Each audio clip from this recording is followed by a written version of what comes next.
Bismillahirrahmanirrahim. Assalamualaikum warahmatullahi wabarakatuh. Alhamdulillah. Alhamdulillahilladzi ja'alana minan nahdiyina fi hadhil jam'iyah allazi amarna bil istiqomati fil ibadah. Wassalatu wassalamu ala Rasulillah wa ala alihi wa sahbihi wa man tabi'ahu wa mawalah min yaumin hada ila yaumin nahdo. Wala haula wala quwata illa billah.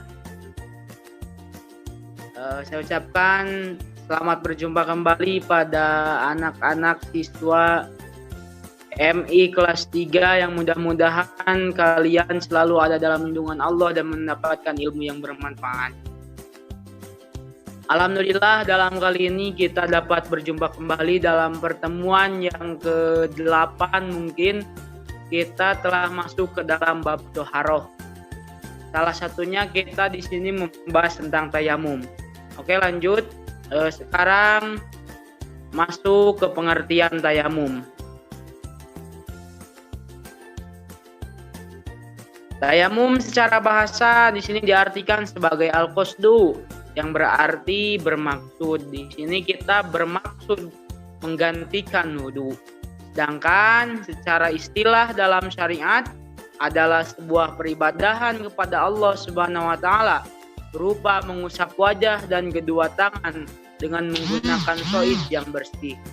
Soid di sini adalah seluruh permukaan bumi yang dapat digunakan untuk bertayamum, baik yang terdapat tanah di atasnya ataupun tidak. Gimana anak-anak, sudah ngerti? Ya, kalau sudah ngerti kita lanjutkan. Sekarang masuk slide selanjutnya, yaitu sebab-sebab kita bertayamum. Oke anak-anak, kalian tahu ada berapa sebab kita bertayamum? Ya, ada 3. Yang pertama, karena tidak adanya air untuk berwudu. Jadi ketika di satu kampung atau di sekeliling kita mau melaksanakan sholat, pasti kita berwudu. Nah, ketika kita mau berwudu tiba-tiba tidak ada air di sekeliling kita, maka kita disyaratkan untuk bertayamum. Yang kedua, ada penyakit yang mengakibatkan tidak boleh memakai air. Contoh halnya kita mempunyai penyakit kusta atau penyakit kulit, dan oleh dokter itu disarankan supaya cepat sembuh itu jangan terkena air. Maka dari itu kita ketika mau melaksanakan sholat atau mau melakukan peribadahan yang disyaratkan berwudu terlebih dahulu, maka kita gantikan dengan kita bertayamum. Yang terakhir sebab-sebab tayamum yaitu ada air hanya sekedar mencukupi kebutuhan minum manusia atau binatang yang muhtaram atau yang dihormati oleh syara. Jadi ketika ada air, ketika kita mau berwudu ada air, tetapi air tersebut hanya sedikit, hanya bisa mencukupi untuk minum kita dan minum binatang-binatang sekitar kita. Karena kita sebagai manusia harus saling mencintai, cinta sesama manusia, cinta terhadap alam, cinta terhadap binatang. Oke, selanjutnya masuk slide selanjutnya. Syarat-syarat kita bertayamum.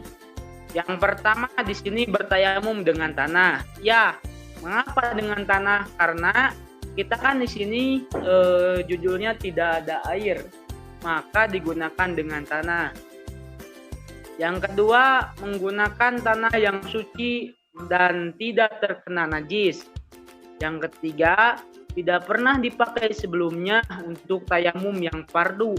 Jadi tanah tersebut harus murni, bukan tanah yang sudah digunakan bertayamum.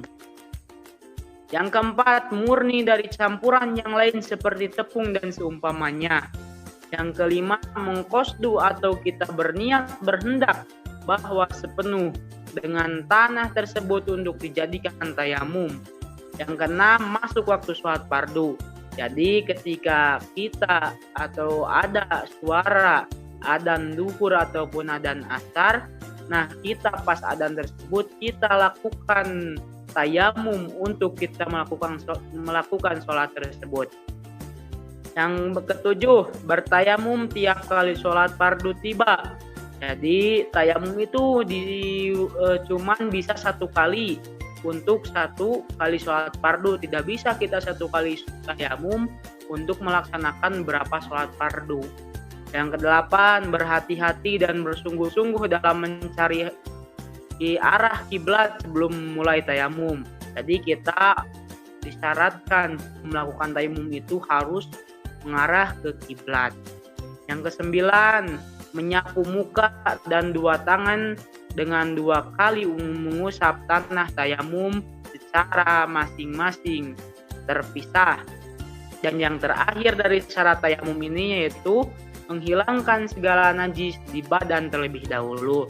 Jadi ketika di badan kita ada najis, contoh halnya ada tai atau kotoran ayam, maka kita terlebih dahulu hilangkan kotoran tersebut.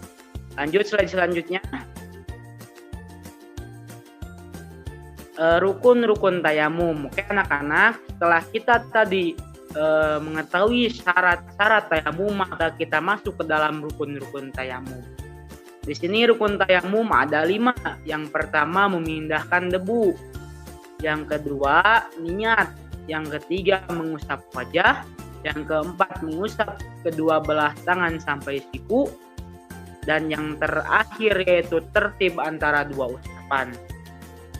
Lanjut. Setelah kita mengetahui rukun-rukun tayamum, seperti yang pertama kita memindahkan debu. Memindahkan debu kita dipindahkan dari tanah ke contohnya kita media baki atau nampan atau istilah Sunda menyiru. Nah, si tanah tersebut masukkan ke dalam nyiru dengan tanah yang bersih tanpa najis. Setelah itu kita berniat untuk melakukan tayamum dan mengusap wajah, lalu mengusap kedua tangan sampai siku, dan yang kelima tertib antara dua usapan. Lanjut slide selanjutnya. Tadi kita sudah membahas tentang syarat-syarat, rukun-rukun, dan untuk sekarang oke lanjut. Mohon maaf, ini servernya. Hal-hal yang membatalkan tayamum. Di sini hal yang membatalkan tayamum ada 3.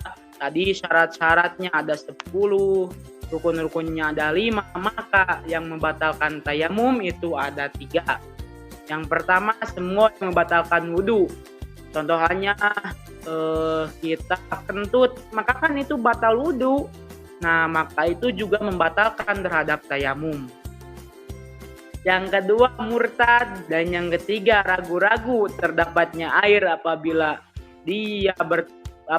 bertayamum karena tidak ada air. Selanjutnya, oke lanjut. Sekarang masuk ke dalam tata cara bertayamum. Perhatikan anak-anak, gambarnya ini ada 4 cara, dari cara 1 sampai ke 4. Yang pertama, oke anak-anak sambil diperhatikannya.